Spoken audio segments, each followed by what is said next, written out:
Hi friends, welcome back to my YouTube channel Ajay's Vlogs. അപ്പോൾ ഇന്ന് നമ്മൾ ഉണ്ടാക്കാൻ പോകുന്നത് റൈത്തയാണ്. നമ്മുടെ എല്ലാവരുടെയും സ്വന്തം കച്ചമ്പർ. അപ്പോൾ ഇതെങ്ങനെ ഉണ്ടാക്കുന്നതെന്ന് നോക്കാം. നമുക്ക് നാടൻ രീതിയിൽ എളുപ്പത്തിൽ തന്നെ ഇത് ഉണ്ടാക്കിയെടുക്കാം. ബിരിയാണിയുടെ കൂടെയൊക്കെ കഴിക്കാൻ പറ്റുന്ന റൈത്ത. അപ്പോൾ നമുക്ക് വീഡിയോയിലേക്ക് പോവാം.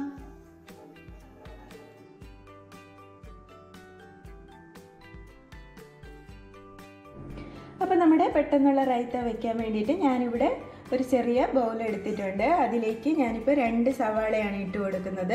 അപ്പം ഒരു സ്ക്വയർ ഷേപ്പിലായിട്ട് ഞാനിത് അരിഞ്ഞെടുത്തിരിക്കുന്നത്. ഇതേപോലെ സ്ക്വയർ ആയിട്ട് അരിയുന്നതായിരിക്കും നമ്മുടെ റൈത്തയ്ക്ക് നല്ലത്. പിന്നെ ഓരോ സ്ഥലത്ത് ഓരോ രീതിയിലായിരിക്കും റൈത്ത ഉണ്ടാക്കുന്നത്. ചിലയിടത്ത് മല്ലിച്ചപ്പിടും, പിന്നെ ചിലർ കുക്കുംബറൊക്കെ ഇട്ടിട്ടായിരിക്കും റൈത്ത ഉണ്ടാക്കുന്നത്. പക്ഷേ ഇത് നാടൻ സാധാ സിമ്പിളായിട്ടൊരു റൈത്ത ആയതുകൊണ്ട് ഇതൊന്നും ഞാൻ ആഡ് ചെയ്യുന്നില്ല. അപ്പോൾ ഇതിലേക്ക് നമ്മുടെ സവാള ഇട്ട് കൊടുക്കാം.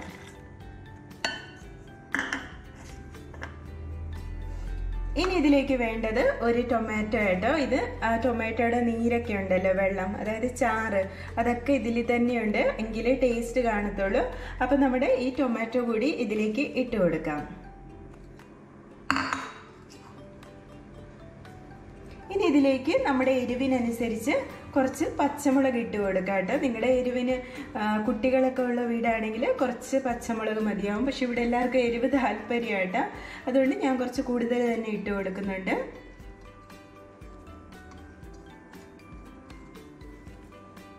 നമ്മൾ പൊതുവെ ഹോട്ടലിലൊക്കെ പോകുമ്പോൾ റൈത്ത അങ്ങനെ ആരും കൂട്ടാറില്ല. പകുതി ആൾക്കാരും വെറുതെ വെച്ചിട്ട് വരും.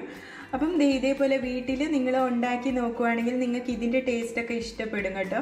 ഹോട്ടലിലെ ടേസ്റ്റ് പോലെയല്ല നമ്മൾ വീട്ടിൽ എന്തെങ്കിലും ഉണ്ടാക്കി കഴിക്കുമ്പോൾ.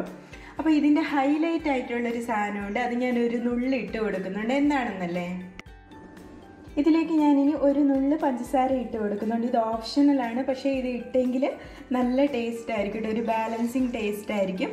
അപ്പോൾ ഒരു നുള്ളി പഞ്ചസാര ഞാൻ ഇട്ട് കൊടുത്തിട്ടുണ്ട്.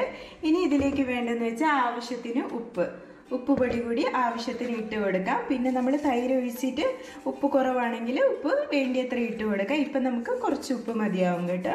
ഇനി ഇത് നമ്മൾ കയ്യിൽ തന്നെ മിക്സ് ചെയ്യുന്നതാണ് നല്ലത്.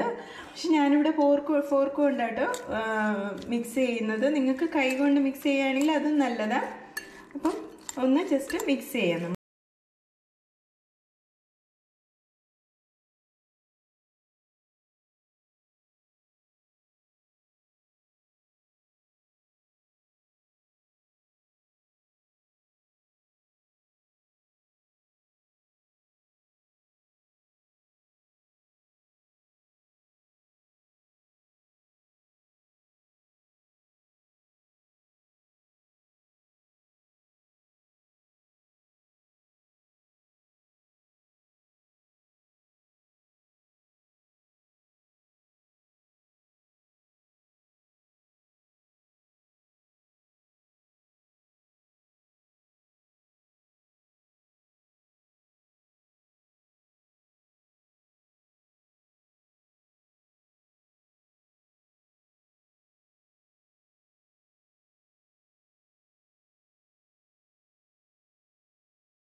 അപ്പോൾ ഇത്രയും കട്ടി മതി. ഇനി നിങ്ങൾക്ക് ഇച്ചിരി കൂടി ലൂസ് ആക്കണമെന്നുണ്ടെങ്കിൽ ആക്കാം കേട്ടോ.